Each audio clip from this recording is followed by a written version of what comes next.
राधे राधे। कैसे हैं आप लोग? आई होप आप लोग बहुत अच्छे होंगे, अपने आने वाले एग्जाम की तैयारी भी बहुत अच्छे से कर रहे होंगे।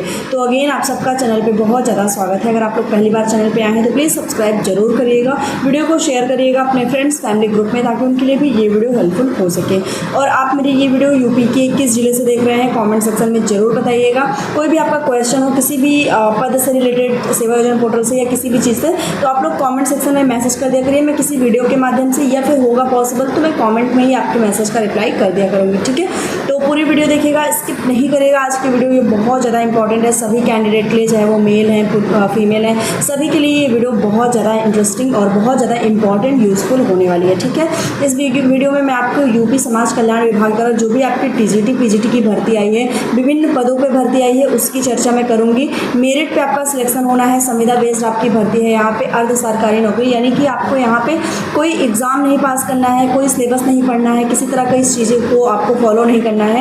आपके मेरिट के बेस पे, यानी कि 12th की, ग्रेजुएशन की, पोस्ट ग्रेजुएशन की और बीएड की जो आपके अंक हैं उसी के आधार पर आपकी मेरिट तय की जाएगी और मेरिट के आधार पर ही आपका यहाँ पे चयन होगा, ठीक है। तो चलिए स्टार्ट करते हैं। सबसे पहले तो मैं आपको थोड़ा सा अपडेट मैंने दे दिया, मैं सारी चीज़ें आपको लाइव ही दिखाऊंगी, क्योंकि लाइव दिखाने के बाद आपका जो ट्रस्ट है वो बिल्ड होता है, आपको चीज़ें ज़्यादा अच्छे से समझ आती हैं। हो सकता है जो पॉइंट मैं मिस कर दूँ वो आपको लाइव चीज़ों में सारी चीज़ क्लियर हो जाती है, ठीक है। तो चलिए पूरी वीडियो देख लीजिएगा, अंत तक देखिएगा, स्किप नहीं करिएगा, ठीक है। ले चलती हूँ मैं आपको सीधा पोर्टल पे। और एक चीज़, कमेंट सेक्शन में मैं आपको वो लिंक पिन कर दूंगी जहाँ से आपका फॉर्म अप्लाई हो रहा है। तो जितने भी मेल और फीमेल कैंडिडेट हैं जो आवेदन करना चाहते हैं, वो कमेंट सेक्शन की लिंक में टैप करके और सीधा पोर्टल पे पहुँचेंगे। जो भी आपका समाज कल्याण विभाग का जो पोर्टल है उस पर आप पहुँचेंगे और अपना प्रोसेस आप वहाँ से कर लेंगे, ठीक है। चलिए सीधा चलते हैं, आपको लाइव वीडियो दिखाते हैं।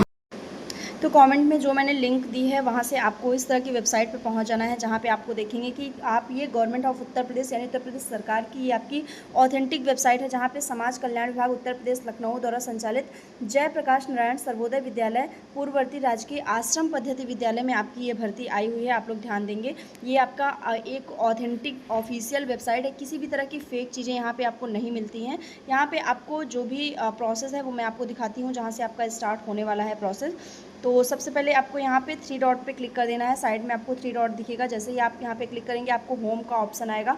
होम पे आने के बाद आपके पास साइड में आप देखेंगे तो सूचना पट्ट पे आपको विशेष तरह की नोटिस, जितनी भी आपकी संबंधित नोटिस है वो आपकी यहाँ पे चल रही है। तो यहाँ पे मैं क्लिक कर देती हूँ इस तरह की नोटिस पे।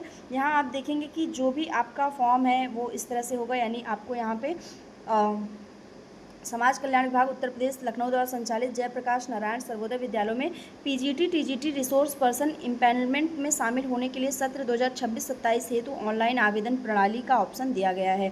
यहाँ पे आपको जो दिशा निर्देश हैं, यानी जो आपका फुल नोटिफिकेशन है वो आपको यहाँ से पढ़ लेना है, ठीक है। उसके बाद आप देखेंगे तो ऑनलाइन फॉर्म आपको जो भरना है वो यहाँ से भरना है, ठीक है। आवेदन करें का ऑप्शन आपको यहाँ पे दिख रहा है। तो चलिए सबसे पहले मैं आपको एक दिशा निर्देश पढ़ा देती हूँ जो आपका आया हुआ है। तो यहाँ पे आपको ध्यान देना है,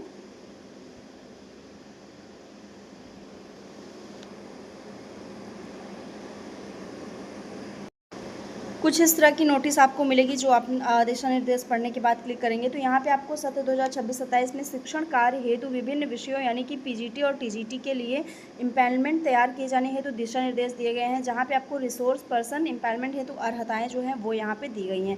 तो सबसे पहले आपको ध्यान देना है कि आपको जो पद का नाम मिलता है वो होता है पीजीटी प्रवक्ता, यानी लेक्चरर का पद आता है आपके सामने, जहाँ पे आपको क्या योग्यता आपकी रखी गई है कि भारत में विधि द्वारा स्थापित किसी विश्वविद्यालय से कम 50% अंकों के साथ संबंधित विषयों में स्नातकोत्तर उपाधि तथा बीएड, यानी आपने अगर आप पीजीटी के पद पे अप्लाई करते हैं इन विषयों से, ठीक है, आपके सामने जो ये इस तरह के विषय दिए गए हैं, अगर इन विषयों से आप आवेदन करते हैं तो आपको पोस्ट ग्रेजुएट यानी आपने एमए एमएससी किया हो या फिर मतलब ये चीज़ आपकी होनी चाहिए, प्लस आपका यहाँ पे बीएड अनिवार्य है, ठीक है। जितने भी बीएड वाले कैंडिडेट हैं वो यहाँ पे आवेदन कर सकते हैं, ठीक है। तो सबसे पहले हमारे सामने आता है पद का नाम हिंदी में आपको हिंदी से आपने एमए किया हो और आपके पास बीएड की डिग्री है तो आप यहाँ पे आवेदन कर सकते हैं। सेकंड आपके हमारे सामने आता है अंग्रेजी में भी आपका एमए होना चाहिए। एमए अगर आप इंग्लिश से हैं तो आप यहाँ पे आवेदन कर सकते हैं और इसके साथ साथ आपका बीएड यहाँ पे होना चाहिए, ठीक है।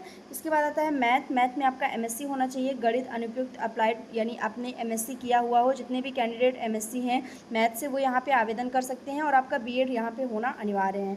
फिर आता है आपका फिजिक्स में आपका यहाँ पे भौतिक विज्ञान में या फिर इलेक्ट्रॉनिक्स भौतिक नाभिक भौतिक विज्ञान में आपका यहाँ पे एमए यानी इसका स्नातकोत्तर होना चाहिए और बीएड भी आपका यहाँ पे अनिवार्य रखा गया है।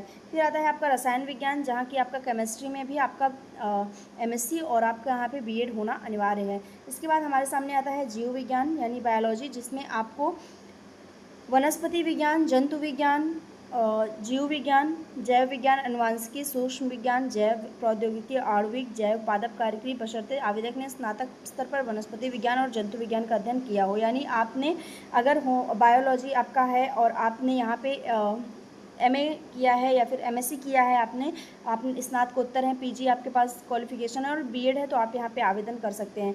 सेम वही प्रोसेस भूगोल में भी होगा, इतिहास में भी होगा, राजनीति शास्त्र, मतलब हर एक विषय में आपके पास पीजी होना चाहिए पोस्ट ग्रेजुएशन प्लस आपके पास बीएड यहाँ पे होना चाहिए, तभी आप यहाँ आवेदन कर पाएंगे। ठीक है, अगला देखेंगे तो आपके पास यहाँ पे एलटी ग्रेड की शैक्षिक योग्यता भी आई है, यानी अतिथि सहायक अध्यापक का भी पद आया हुआ है, एलटी ग्रेड का भी पद आया हुआ है, जहाँ पे आपको सहायक अध्यापक एलटी ग्रेड टीजीटी का आपका जो पद है, यहाँ पे आपको भारत में विधि स्थापित किसी विश्वविद्यालय से कम 50% अंकों के साथ संबंधित विषय में स्नातक, यानी आपने ग्रेजुएशन किया हो, जिस भी पद के लिए आप आवेदन करेंगे उसमें आप ग्रेजुएट हो, आपने ग्रेजुएशन किया हो। ठीक है, इसके अलावा अगर आपके पास बीएड है तो आप आवेदन कर सकते हैं, और अगर आपने उच्च प्राथमिक स्तर यानी 6 to 8 की आपने टीईटी पास की है, ठीक है, या फिर सीटीईटी पास, सीटेट या फिर टेट आपने क्वालिफाई किया है 6 to 8 का, तो आप यहाँ पे आवेदन कर सकते हैं। हिंदी और इंग्लिश माध्यम में आपको शिक्षण की दक्षता हो, यानी आपको अंग्रेजी और हिंदी दोनों सब विषयों का नॉलेज होना चाहिए। ठीक, यहाँ पे आपको ध्यान देना है कि अंग्रेजी में आपका डिग्री पाठ्यक्रम के सभी 3 वर्षों में अंग्रेजी एक विषय, यानी आपने ग्रेजुएशन में आपका इंग्लिश रहा हो, साथ ही साथ आपने टेट क्वालिफाई किया हो और आपको हिंदी और इंग्लिश दोनों चीज़ों का अच्छे से नॉलेज हो। फिर आता है आपका मैथ में भी आपका ग्रेजुएशन होना चाहिए, ग्रेजुएशन के साथ आपका टेट या सीटेट होना चाहिए, या फिर आपने यहाँ पे इंग्लिश और हिंदी का माध्यम आपके पास होना चाहिए, नॉलेज होना चाहिए। ठीक है, सेम वही प्रोसेस आपका विज्ञान में भी होगा, जहाँ पे आपको ग्रेजुएशन होना चाहिए, ग्रेजुएशन के साथ आपका यहाँ पे टेट होना चाहिए, अगर आप टेट क्वालिफाई हैं या फिर आपने सीटेट क्वालिफाई किया है तो आप यहाँ पे आवेदन कर सकते हैं। ठीक है, हर एक विषयों के लिए यहीं पे है। कंप्यूटर साइंस आता है, जहाँ पे बीटेक कंप्यूटर साइंस अथवा कंप्यूटर साइंस कंप्यूटर एप्लीकेशन में स्नातक यानी बीसीए किया हो, या फिर आपने ए लेवल स्नातक के साथ NIE/LIT की आपने डिप्लोमा लिया हुआ है, तो आप कंप्यूटर साइंस में आवेदन कर सकते हैं। इसके बाद आएगा शारीरिक शिक्षा अनुदेशक का पद, जहाँ पे आपको मान्यता प्राप्त विश्वविद्यालय अथवा संस्थान से शारीरिक शिक्षा में स्नातक, यानी आपने यहाँ पे बीपीएड किया है अगर, तो आप यहाँ पे आवेदन कर सकते हैं। जितने भी बीपीएड वाले स्टूडेंट हैं जिन्होंने बैचलर ऑफ फिजिकल एजुकेशन जिनका भी है, वो यहाँ पे आवेदन कर सकते हैं। ठीक है, तो ये चीज़ आपको ध्यान रखनी है कि फिजिकल एजुकेशन वाले यहाँ पे शारीरिक शिक्षा अनुदेशक के लिए यहाँ पे आवेदन कर सकते हैं। ठीक, यहाँ पे नोट आपको पढ़ लेना है कि रिसोर्स पर्सन का इम्पैनलमेंट कार्यात्मक आवश्यकता के अनुसार ही किया जाएगा, यानी आपकी जो भी यहाँ पे चीज़ें नियमानुसार है वही किया जाएगा। अब बात करते हैं कि यहाँ पे आपकी मेरिट कैसी बनेगी, किस तरह से आपके 100 अंकों की मेरिट आपकी यहाँ पे बनेगी, जिसमें आपके 70 अंक आपके शैक्षिक गुणांक, यानी आपकी जो भी एजुकेशन क्वालिफिकेशन है, जैसे कि आपकी 12वीं की और स्नातक की या एमए की, बीएड की, इस तरह की जो आपकी है, ये आपका 70% में बनेगा। ठीक है, आप यहाँ पे देख लीजिए कि 30, 20, 50, 10, 60, 10, 70, आपका 70 नंबर का ये बनेगा। उसके बाद आपके पास एक्सपीरियंस का आपको 10 नंबर मिलेगा, यानी अगर आपने कहीं पे भी पढ़ाया हुआ है, किसी भी चीज़ में आपने कहीं स्कूल में आपने पढ़ाया हुआ है या कुछ भी आपके पास ऐसी एलिजिबिलिटी है, तो उसके आपको 10 अंक मिलेंगे, टोटल आपका 80 हो गया। और 20 अंक आपके डेमो क्लास का मिलेगा, यानी आप जब वहाँ पर जाएंगे तो आपको डेमो क्लास दिया जाएगा, और अगर आप वहाँ पर डेमो क्लास में आपका अच्छा परफॉर्मेंस रहता है तो उसमें भी आपको नंबर दिए जाएंगे, तो टोटल आपका 100 यहाँ पर बनता है। ठीक है, सेम यही प्रोसेस आपका पीजीटी में भी है, सेम यही प्रोसेस आपका एलटी में भी है। ठीक, ये चीज़ आपको ध्यान रखनी है। फिर आते हैं यहाँ पे शारीरिक शिक्षा अनुदेशक में कैसी मेरिट बनेगी वो भी देख लेते हैं। तो यहाँ पे जो आपका शारीरिक शिक्षा अनुदेशक है वहाँ का अंक निर्धारण जो है 20% आपकी यहाँ पे 12th की मेरिट बनेगी।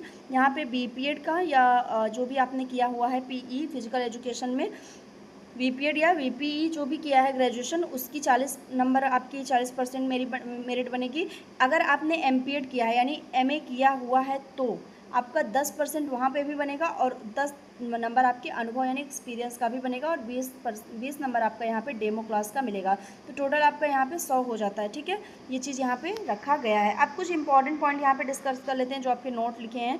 तो यहाँ पे मैं आपको बता दूँ कि जो भी व्यक्ति यहाँ पे जो भी पर्सन रिसोर्स ये आवेदन करता है उसको अपने विषय में प्राथमिकता के अनुसार अधिकतम 3 ऐसे विद्यालय चिन्हित करने के लिए अर्ह होगा। यानी आपको 3 स्कूल यहाँ पे चुनने के लिए मौका दिया जाएगा कि आप 3 विद्यालय में यहाँ पे आवेदन कर सकते हैं। आपको एक उसमें से आपका सिलेक्ट होगा, ठीक है। ये चीज़ आपको ध्यान रखनी है। बाकी यहाँ पे आपको ये सारी चीज़ें देख लें कि आपको पीरियड्स वगैरह कैसे लगेंगे, जैसे कि आपके अधिकतम 5 कालखंड अर्थात सप्ताह में 27 कालखंड यानी 5 पीरियड आपको यहाँ पे प्रतिदिन लेने होंगे। आपकी जो आवेदन शुल्क है वो यहाँ पे 300 रुपये आपकी सहायक अध्यापक की है और 320 रुपये आपकी पीजीटी की है। यानी टीजीटी की आपकी 300 रुपये फीस है और पीजीटी की आपकी यहाँ पे 320 रुपये फीस है, ठीक है।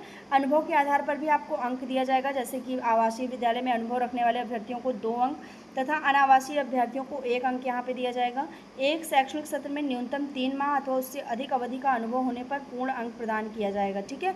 तो आपको यहाँ पे एक्सपीरियंस का भी अंक यहाँ पे दिया जाएगा। आरक्षण का जो भी सिद्धांत है, जो भी प्रावधान है, वो आपका ध्यान रखा जाएगा ओबीसी एससी एसटी के लिए। बाकी यहाँ पे एज की बात करें तो 21 वर्ष से आपकी 50 वर्ष के बीच में आयु होनी चाहिए। 21 से 50 के बीच में आपकी यहाँ पे आयु होनी चाहिए, तभी आप यहाँ पे आवेदन कर पाएंगे।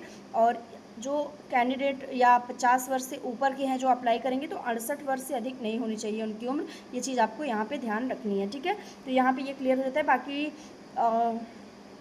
डेमो क्लास है तो निर्धारित 20 अंकों में 8 अंक से कम अंक प्राप्त करने वाले, यानी जो भी आपके डेमो क्लास होगा अगर आप उसमें 8 नंबर से नीचे पाएंगे तो आपको मेरिट सूची में सम्मिलित नहीं किया जाएगा। यानी मिनिमम आपको 8 अंक पाने ही हैं, उसमें 20 में से आपको यहाँ पे 8 अंक डेमो क्लास में आपके पाने हैं, ठीक। तो ये चीज़ आपकी क्लियर हो जाएगी।